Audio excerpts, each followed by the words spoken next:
Welcome to the Comic Book Corps. We're your hosts, Karosh. I'm Briston.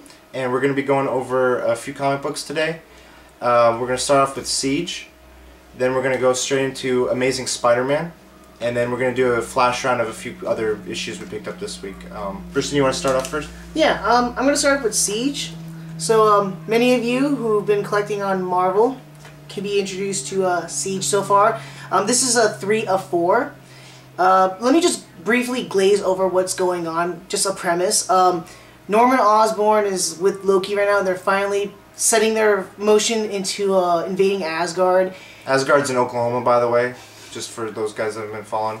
So now it's just this huge war of heroes and villains just trying to... They just thought of a reason to just kind of like setting up, like setting the evidence around, and then saying, oh, it's the Asgardians, and we're going to jump in and attack them, give them a reason to attack Asgard and take them out. So far, it's been kind of interesting. I mean, the one point about this I like to point out is that this is like a Michael Bay-esque comic. Yeah, very much so. It's written by Brian Bendis and drawn by Oliver Coipel, I think I'm saying his name right. Bendis is usually, if you guys know his style, he's very wordy. And this is very far from his usual style. I mean, it's a 4-issue event. Usually events go for about 6, maybe 8 issues max. This is just 4 issues, and it really just it's already over before it started about 2 months ago.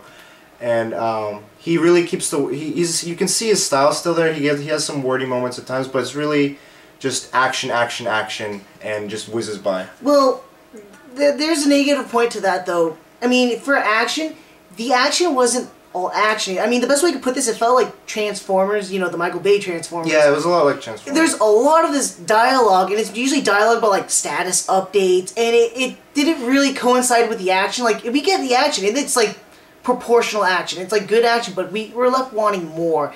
And I'm reading this, and I go like, why do we need these updates? I mean, these pointless panels, we could get more action. It's just like, look at me, I'm here again, by the way. Okay, go on.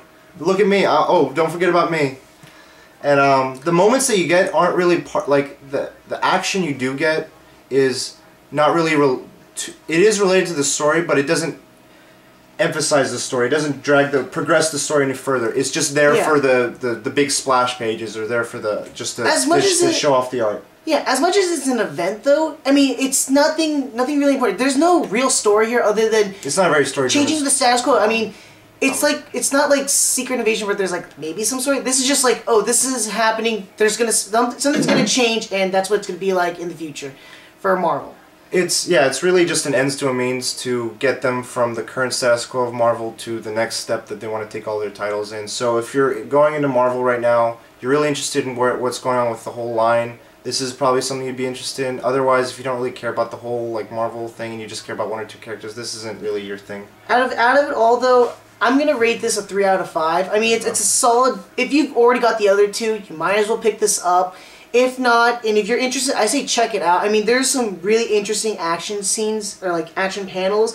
A couple of good splashes that I really like. Yeah, there's some nice ones in this one. I mean the artist is really the star here, more so than the writing. Oliver Coipel, he's done some previous work that, if that hasn't cemented him as like an artist you like, this is where he shines. I'm gonna give it about 1 thumb out of my 2 thumbs. You know, I usually go. Definitely pick it up if you're into Marvel right now. If not, you're not missing much.